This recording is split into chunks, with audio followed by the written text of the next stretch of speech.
Alright, first you're going to want to go to letsview.com and download Let's View right there. You're going to follow the installation settings and everything, and then you're going to want to download it on your phone too.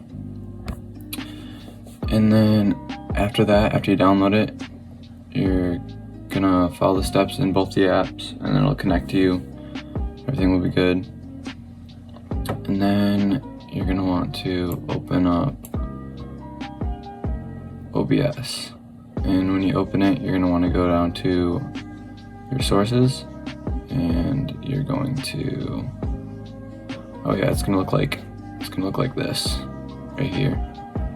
And then you're going to go to your sources, and you're going to add a source, click Facecam, and you're not going to click Facecam. You're going to add a source, go to Window Capture, and select the Facecam app, and it's gonna pop up kind of weird. It's gonna look like this, and you're gonna have to hold Alt when you're messing with the sizes so you can make it look like this in the corner.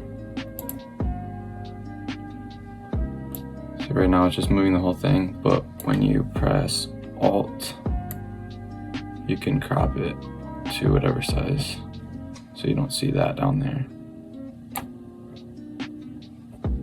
And yeah, that's how you do that.